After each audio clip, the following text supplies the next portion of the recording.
ना आपलं आयुष्य बदलायचं असतं, खूप काही करायचं असतं, पैसा कमवायचा असतो, स्वतःचं घर घ्यायचं असतं, शरीराकडे लक्ष द्यायचं असतं, एखादी स्किल शिकायची असते, स्वतःची ओळख निर्माण करायची असते. पण प्रॉब्लेम एकच असतो, तो म्हणजे आपण एकाच वेळी सगळं बदलायला जातो. आज मोटिवेशन आलं की आपण ठरवतो उद्यापासून सकाळी 5 वाजता उठायचं, एक्सरसाइज करायची, मेडिटेशन करायचं, पुस्तक वाचायचं, पैसे सेव्ह करायचे, नवीन बिझनेस सुरू करायचा, सोशल मीडियावर कंटेंट टाकायचं आणि 2-4 दिवसांनी सगळं परत जुनच सुरू होतं. कारण आपल्याला ना मोटिवेशनची कमतरता नसते, आपल्याला डायरेक्शनची कमतरता असते. म्हणूनच आज मी तुम्हाला एक खूप सिंपल गोष्ट सांगणार आहे. पुढचं 1 वर्ष सगळं बदलण्याच्या मागे लागू नका. फक्त 5 गोष्टी निवडा आणि त्या 5 गोष्टींवर प्रामाणिकपणे काम करा. 1 वर्षानंतर तुमचं आयुष्य आज सारखं राहणार नाही. आणि या 5 गोष्टींपैकी पहिली गोष्ट म्हणजे तुमचा पैसा. हो, सगळ्यात आधी तुमच्या पैशांकडे बघा.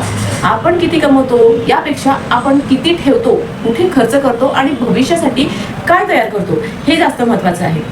महिन्याला कितीही इन्कम असो, स्वतःला एक प्रश्न विचारा, माझ्याकडे अचानक 3 महिने इन्कम बंद झाला तर मी काय करणार? या प्रश्नाचं उत्तर अनेक तर पुढचं 1 वर्ष आर्थिकदृष्ट्या मजबूत होण्यासाठी द्या. सुरुवात मोठ्या इन्व्हेस्टमेंट पासून करायची गरज नाही, परंतु सुरुवात फक्त तुमचा पैसा कुठे जातो हे समजून घेण्यापासून करा. महिन्याला खर्च लिहा, गरजेचा खर्च वेगळा करा आणि फक्त सवयीमुळे होणारा खर्च वेगळा करा. ऑनलाईन शॉपिंग, अननेसेसरी सबस्क्रिप्शन, बाहेरचं खाणं, छोट्या इम्प्लुसिव्ह परचेस, हे सगळं मिळून महिन्याला किती पैसा जातो हे एकदा लिहून बघा. तुम्हाला कदाचित स्वतःलाच आश्चर्य वाटेल. आणि एक गोष्ट लक्षात ठेवा, सेव्हिंग म्हणजे उरलेले पैसे बाजूला ठेवणं नाही. आधी सेव्हिंग आणि मग खर्च ही सवय लावा. तुमचं इन्कम कमी असेल तर छोटी रक्कम ठेवा. 500 असेल तर 500, 1000 असेल तर 1000. रक्कम छोटी आहे म्हणून सुरुवात करू नका, असं नाही. कारण आर्थिक सुरक्षितता एका दिवसात तयार होत नाही, ती छोट्या सवयींनी तयार होते. आणि शक्य असेल तर इमर्जन्सी फंड तयार करण्याचा प्रयत्न करा. कारण आयुष्यात प्रॉब्लेम कधी सांगून येत नाही. नोकरी जाऊ शकते, अचानक मेडिकल एक्सपेन्सेस येऊ शकतात, बिझनेसमध्ये लॉस होऊ शकतो, घरात एखादी गरज निर्माण होऊ शकते. अशा वेळी हातात काहीतरी स्वतःचे पैसे असणं आपल्याला मानसिक ताकद देतं. विशेषतः स्त्रियांनी या गोष्टींकडे अजिबात दुर्लक्ष करू नये. तुमच्या घरात कोण कमवतं यापेक्षा तुमच्या फ्युचरसाठी तुम्ही काय तयार केलंय हे महत्त्वाचं आहे. पुढचं 1 वर्ष तुमच्या पैशांशी मैत्री करा. पैसा वाईट नाही, पैशांबद्दल अज्ञान धोकादायक आहे. दुसरी गोष्ट म्हणजे एक अशी स्किल जी तुमची कमाईची क्षमता वाढवू शकते. आपण अनेकदा म्हणतो मला पैसे कमवायचे आहे, पण स्वतःला हा प्रश्न विचारत नाही, मी कोणती व्हॅल्यू देऊ शकते.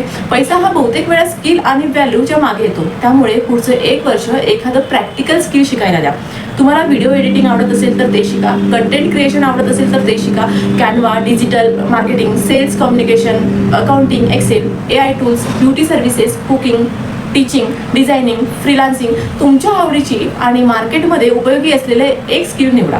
पण इथे एक मोठी चूक करू नका, ती म्हणजे आज यूट्यूबवर एक व्हिडिओ पाहिला आणि उद्या दुसरी स्किल सुरू केली, परवा तिसरी, असं नको. एक स्किल निवडा आणि किमान 6 महिने तिच्यावर काम करा. सुरुवातीला तुम्हाला काहीच येणार नाही. तुमचा पहिला व्हिडिओ खराब होईल, पहिलं डिझाईन साधं असेल, पहिला क्लायंट कडून रिजेक्शन मिळेल, पहिल्या प्रयत्नातून पैसेही मिळणार नाही. पण याचा अर्थ असा नाही की तुम्ही इनकॅपेबल आहात. याचा अर्थ तुम्ही शिकण्याच्या स्टेजमध्ये आहात. आपण पहिल्या दिवसापासून एक्सपर्ट होण्याची अपेक्षा करतो आणि मग 2 महिन्यात हार मानतो. पण 1 वर्ष सातत्याने एखादी स्किल शिकणाऱ्या व्यक्तीचा विचार करा. आज ज्याला काहीच येत नाही ती व्यक्ती 1 वर्षानंतर त्या स्किलमधून पैसे कमवू शकते. म्हणूनच पुढचं 1 वर्ष मला काय आवडतं एवढंच विचारू नका, मी काय शिकू शकते आणि त्यातून भविष्यात इन्कम कसा तयार करू शकतो हा प्रश्न विचारा. कारण आजची स्किल उद्याचे इन्कम सोर्स बनू शकतो. तिसरी आणि महत्त्वाची गोष्ट म्हणजे तुमचं शरीर आणि तुमचं आरोग्य. आपण पैसा कमवण्याच्या, घर सांभाळण्याच्या, मुलांच्या कामाच्या, फ्युचरच्या इतक्या मागे लागतो की स्वतःच्या शरीराकडे लक्ष द्यायलाच विसरतो. आणि एक दिवस शरीर सांगतं आता माझ्याकडे लक्ष दे. त्यामुळे पुढचं 1 वर्ष तुमच्या शरीराशी भांडायचं नाही, त्याची काळजी घ्यायची. त्यासाठी रोज 2 तास जिममध्ये घालवण्याची गरज नाही. सुरुवात रोज 20 ते 30 मिनिटं चालण्यापासून करा. शक्य असेल तर स्ट्रेंथ ट्रेनिंग शिका. झोपेची वेळ, सुधारण्याचा प्रयत्न करा. पाणी पुरेसं प्या. सतत बाहेरचं आणि प्रोसेस फूड खाण्याची सवय कमी करा. पण सगळ्यात महत्त्वाचं म्हणजे स्वतःच्या शरीराचा तिरस्कार करू नका. वजन वाढलं असेल, शरीर बदललं असेल, तुम्ही पूर्वीसारखे दिसत नसाल तरीही स्वतःला कमी समजू नका. आपण शरीर बदलण्यासाठी काम करतोय, स्वतःला पनिश करण्यासाठी नाही. तुम्हाला फिट व्हायचं आहे कारण तुम्हाला पुढची अनेक वर्ष चांगलं आयुष्य जगायचं आहे. तुम्हाला तुमच्या मुलांसोबत खेळताना दमायला नको, स्वतःची कामं करताना सतत थकवा जाणायला नको. वय वाढताना शरीर साथ देत राहावं असं वाटत असेल तर आजपासून त्याच्यावर प्रेमाने काम करा. 1 वर्ष रोज थोडं थोडं केलं तर शरीरातच नाही तर कॉन्फिडन्समध्येही खूप मोठा बदल होतो. चौथी गोष्ट म्हणजे तुमचं मन. आणि मला वाटतं की ही गोष्ट बाकी सगळ्यांपेक्षा जास्त महत्त्वाची आहे. कारण बाहेरचं आयुष्य बदलण्याआधी अनेकदा आपल्याला डोक्यात चाललेला आवाज बदलावा लागतो. माझ्याकडून होणार नाही, माझं नशीबच खराब आहे, माझं वय झालं, माझ्याकडे पैसे नाही, लोक काय म्हणतील, माझ्यापेक्षा सगळे पुढे गेले आहे. हे विचार जर आपण रोज मनात ठेवत राहिलो तर आपल्याकडे संधी असूनही आपण ती वापरणार नाही. म्हणूनच पुढचं 1 वर्ष तुमच्या मनावर काम करा. प्रत्येक गोष्टीवर ओव्हर थिंकिंग करण्याची सवय कमी करा. प्रत्येक व्यक्तीला खुश ठेवण्याचा प्रयत्न कमी करा.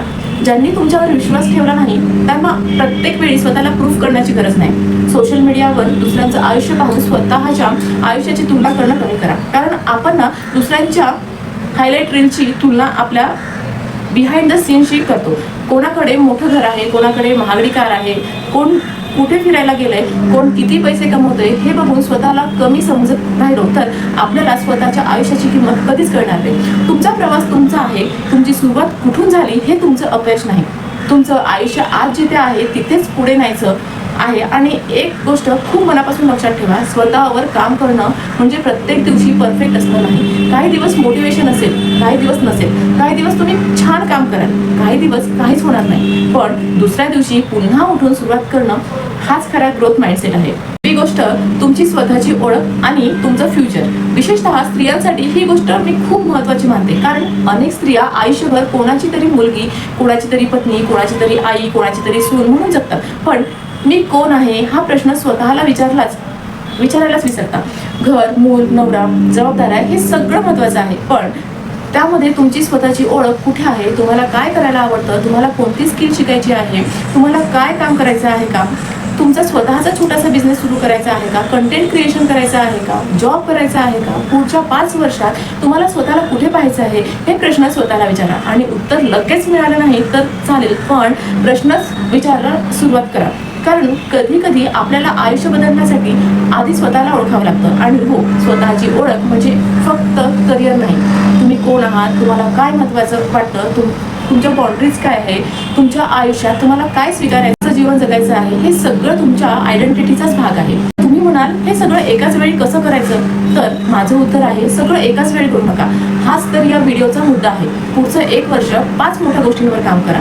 पण त्या 5 गोष्टी रोज पास करण्याची गरज नाही. उदाहरणार्थ सकाळी 20 ते 30 मिनिटं शरीरासाठी, दिवसात थोडा वेळ स्किलसाठी, महिन्यात एकदा फायनान्शियल रिव्ह्यू, रोज काही मिनिट स्वतःच्या मनासाठी आणि प्रत्येक महिन्यात तुमच्या फ्युचरसाठी एक छोटंसं गोल, एवढंही पुरेसं आहे. म्हणूनच आयुष्य एका छोट्या डिसिजनमुळे बदलणार नाही, ते रोज घेतलेल्या छोट्या डिसिजनमुळे बदलेल. आज तुम्ही 100 रुपये वाचवले, उद्या तुम्ही 20 मिनिटं चाललात, परवा 1 तास स्किल शिकलात, त्याच्या दुसऱ्या दिवशी एक चुकीची सवय टाळली. हे सगळं खूप छोटं वाटतं. पण 1 वर्षानंतर जेव्हा तुम्ही मागे वळून बघाल तेव्हा लक्षात येईल की छोट्या गोष्टींना तुमचं संपूर्ण आयुष्य बदललंय. गोष्ट पुढचं 1 वर्ष दुसऱ्यांना इम्प्रेस करण्यासाठी जगू नका. तुम्हाला कोणाला दाखवायचं नाही की तुम्ही किती सक्सेसफुल आहात. तुम्हाला फक्त स्वतःच्या कालच्या व्हर्जनपेक्षा आज थोडं पुढे जायचं आहे. लोक तुमच्यावर हसतील, काही लोक म्हणतील तुमच्याकडून होणार नाही, काही लोक तुमच्या प्रयत्नांची मजा करतील, काही लोक तुमच्या बदलाकडे दुर्लक्ष करतील. करू द्या, कारण तुमच्या आयुष्याची किंमत त्यांच्या ओपिनियनने ठरत नाही. तुम्ही आज कुठे आहात हे कदाचित तुमच्या हातात नव्हतं, पण तुमच्या 1 वर्षात कुठे पोहोचायचं आहे यासाठी तुम्ही आजपासून निर्णय घेऊ शकता. म्हणूनच आज एक कागद घ्या आणि त्यावर फक्त 5 गोष्टी लिहा. पैसा, स्किल, शरीर, मन आणि फ्युचर. आणि प्रत्येकाच्या समोर एक छोटा गोल लिहा. मला श्रीमंत व्हायचं आहे असं लिहू नका. त्याऐवजी दर महिन्याला 1000 रुपये बाजूला ठेवायचे असं लिहा. मला फिट व्हायचं आहे एवढंच नको तर आठवड्यात 5 दिवस 30 मिनिटं चालायचं असं लिहा. मला स्किल शिकायची आहे एवढंच नको तर दररोज 1 तास व्हिडिओ एडिटिंग शिकायचं आहे असं लिहा. मला पॉझिटिव्ह राहायचं आहे एवढंच नको, तर रोज 10 मिनिटं शांत बसून माझ्या दिवसाचा विचार करायचा आहे असं लिहा. आणि मला माझं फ्युचर बदलायचं आहे एवढंच नको, तर यावर्षी माझ्यासाठी एक नवीन इन्कम सोर्स तयार करायचा असं आपल्याला मोटिवेट करतं. पण क्लिअर गोल आपल्याला ॲक्शन घ्यायला भाग पाडतं. आणि शेवटी एवढंच सांगते, पुढचं 1 वर्ष तुम्ही तसंच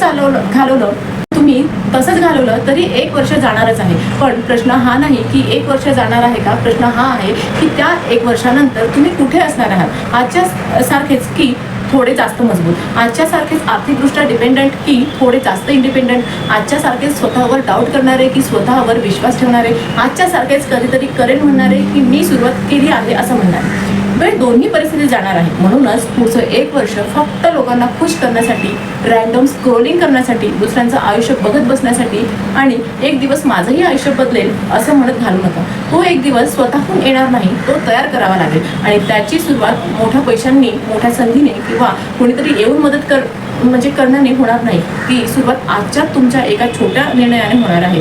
पैसा सांभाळा, एक मजबूत स्किल शिका, शरीराची काळजी घ्या, मन मजबूत करा आणि स्वतःची ओळख आणि फ्युचर तयार करा. फक्त या 5 गोष्टींमुळे पुढचं 1 वर्ष प्रामाणिकपणे काम करा आणि कदाचित 1 वर्षानंतर तुम्हाला स्वतःकडे बघून एकच गोष्ट म्हणावीशी वाटेल, मी खरंच बदलले आहे. असेल तर व्हिडिओला लाईक, शेअर आणि सबस्क्राईब करायला विसरू नका. तोपर्यंत अशाच एका व्हिडिओसोबत भेटू. तोपर्यंत नमस्कार.